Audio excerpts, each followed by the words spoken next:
Hi folks, this is pop culture historian Dave Sundstrom.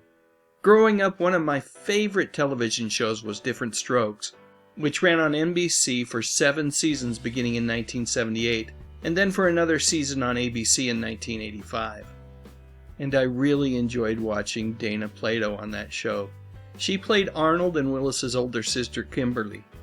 Saturday, it's bottoms up on Diff'rent Strokes as Kimberly exposes Arnold. That's my bare butt! Among other things. That's why I call it overexposed. Then, John Houseman returns to play my grandfather. You excited about that, Mr. Houseman? delirious. Silver Spoon. Saturday is going to be hot on NBC. I absolutely love the interactions between Dana and her co-stars Gary Coleman and Todd Bridges. These 3 actors truly seem to have genuine affection for each other. That said, this video is not about that. Instead, today I'm going to talk about 2 phone calls that Dana made to 2 different reporters, one at the beginning of her rise to fame, and then another at the very end of her life. Like I said, the first one took place early on in her career. It was documented by reporter Catherine Blackwelder, and throughout their conversation, you can feel the vibrancy and the optimism that Dana had for life. Everything was going her way, and it showed within her enthusiastic responses to the questions posed by Catherine. There's a lot to love about this interview, but my favorite part might be where Dana talks about wanting to go to college and teach elementary school. It's a very small part of the interview, but I think it demonstrates that Dana wanted to help others, to be a force for good. Above all else, as the reporter said in the article, Dana seemed to be a friendly teenager with a real zest for life. Unfortunately for Dana, things started to fall apart towards the end of Diff'rent Strokes' run. Because she became pregnant, Dana was dismissed from the show as a regular cast member. Sure, she would show up from time to time during the final 2 seasons, but it just wasn't the same. And it's really too bad that the producers of the show didn't have the courage to work Dana's pregnancy into the program's storyline. It would have been a true television breakthrough, but even more importantly, it would have been a major sign of support from the show. Hey, before I go any further, I need to share my appreciation for my friend Matt, who runs Dana Platogram over on Instagram. He's a true fan of Dana's work, and because of his passion, he's gotten to know many of her friends and even some members of her family. Matt is the feller who made me aware of the second phone call that I'm going to talk about in just a moment. Dana's final call to another reporter before her passing. That particular phone call was documented by the Star tabloid in May of 1999 after Dana's death.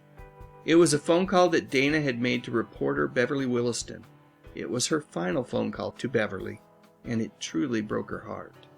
During the phone call, Dana told Beverly that she felt alone. She felt like she was drowning.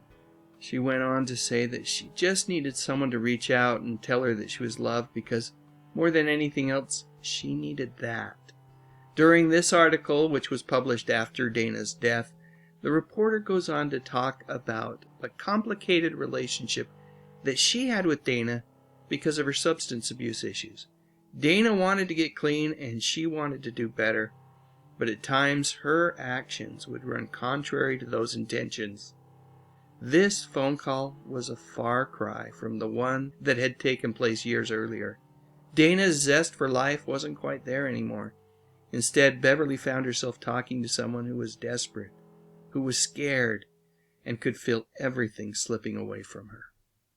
During my conversations with Matt, he has shared with me that although there are those who like to point their fingers at Howard Stern for the interview that he conducted with Dana just a day before her passing, the truth is that Dana's situation was far more complicated and complex than those of us looking in from the outside might think. At times, Dana could be very delusional. Getting back to that final phone call with reporter Beverly Williston, she told her, "I can't get away from the monsters in my dreams. Why won't they leave me alone?" Beverly also recounted that Dana could be, at times, deceitful.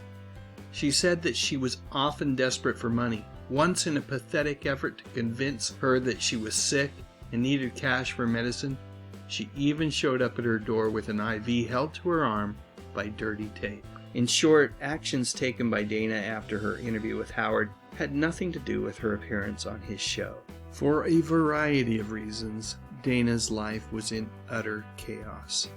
You know, when you think about it, these 3 kids really were put through the ringer. All of them had their trials, and now Todd is last man standing. Kudos to him for his resilience and fortitude. So how do I wrap this thing up? Let me just say that the entertainment world can be a pretty rough place when you're a child actor transitioning into adulthood.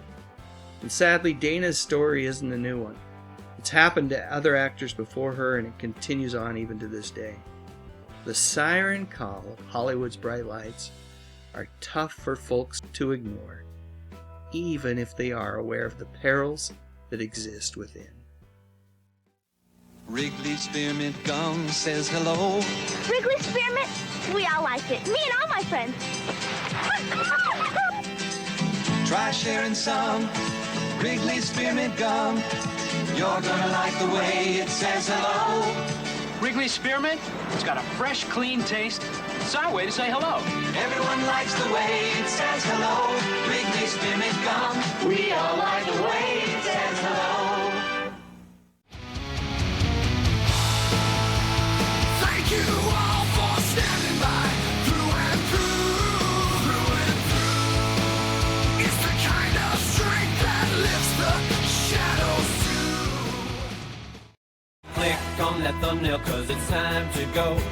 Dave's got the classics, let the memories flow. TV shows and movies that we all hold so dear. On his YouTube channel he's keeping memories near. Dave Sundstrom, bringing back the good stuff, oh yeah.